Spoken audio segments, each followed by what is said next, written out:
This video sponsored by Edugust. இது ஒரு digital marketing course platform. நமக்கு புரிகிற மாதிரி ரொம்ப ஈஸியாக தமிழ்லேயே சொல்லிக் கொடுக்குறாங்க.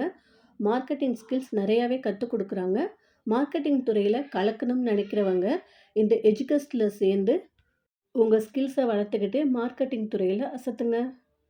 The struggle to find courses that truly speak your language, it's finally over. Welcome to EduQuest, where learning is made just for you.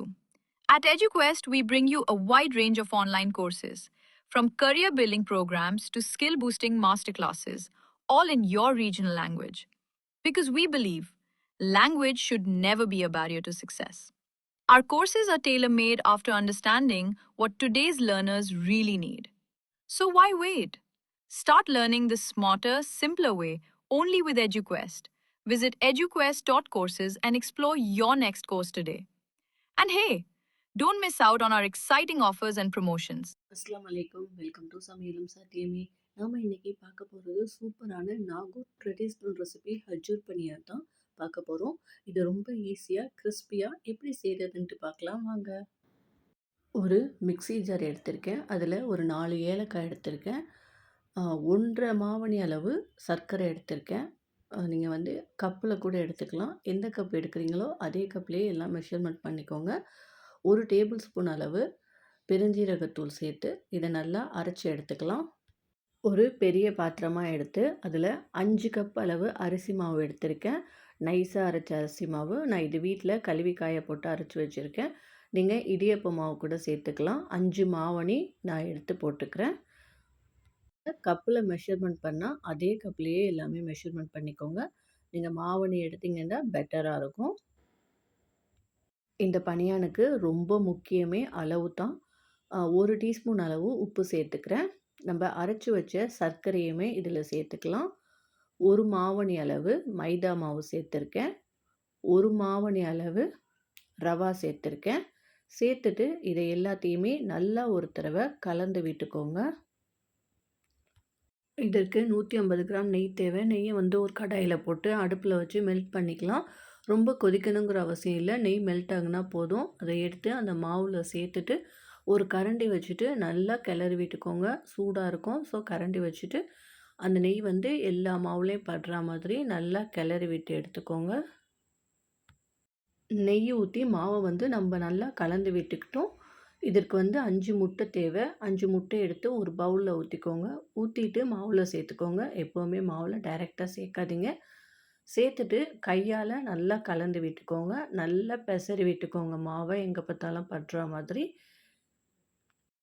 இதற்கு ரோஸ் வாட்டர் 1 மூடி அளவு தேவை. பன்னீர் நான் 1 மூடி அளவு ஊற்றிட்டு நல்லா பிணைஞ்சி விட்டுக்கிறேன். தேங்காய் வந்து நல்ல பெரிய தேங்காயில் பாதி தேங்காய் எடுத்து தண்ணி இல்லாமல் நல்ல திக்கான தேங்காய் பாலாக எடுத்துக்கோங்க. தேங்காய் பாலை கொஞ்சம் கொஞ்சமாக அந்த மாவில் சேர்த்து நல்லா பெசரி விட்டுக்கோங்க. இந்த தேங்காய் பால் இதுக்கு சரியாக இருக்கும்.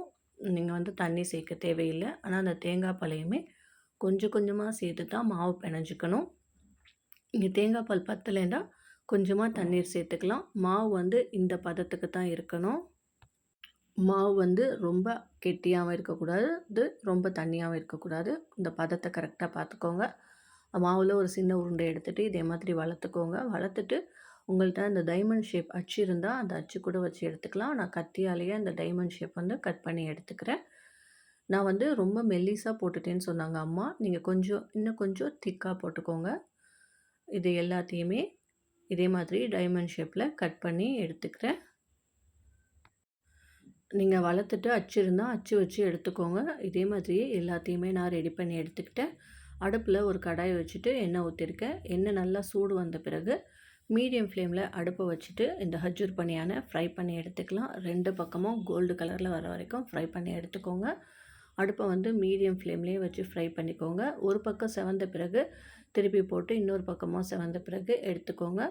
ஒரு எண்ணெய் சட்டி வடிகிற சட்டியில் வச்சுட்டு எண்ணெய் வடிஞ்ச பிறகு எடுத்துக்கோங்க. செம கிறிஸ்பியாக இருக்கும். அதே நேரம் உள்ளே சாஃப்டாக இருக்கும். இது வந்து இந்த பனியார் சரியான அளவு சொல்லியிருக்கேன் மெஷர்மெண்ட்டு. ரொம்பவும் டேஸ்டியாக இருந்துச்சு. கண்டிப்பாக நீங்கள் ட்ரை பண்ணி பாருங்கள். ட்ரை பண்ணி பார்த்துட்டு உங்கள் கமெண்ட்ஸ் தான் எனக்கு சொல்லுங்கள்.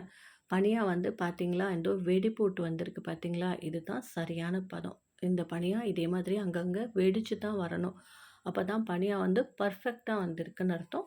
கண்டிப்பாக ட்ரை பண்ணி பார்த்துட்டு உங்கள் கமெண்ட்ஸை எனக்கு சொல்லுங்கள். என்னுடைய சேனல் பிடிச்சிருந்தா சப்ஸ்கிரைப் பண்ணுங்கள், லைக் பண்ணுங்கள், ஷேர் பண்ணுங்கள். இன்ஷா அல்லாஹ் அடுத்த வீடியோவில் மீட் பண்ணலாம். அஸ்ஸலாமு அலைக்கும்.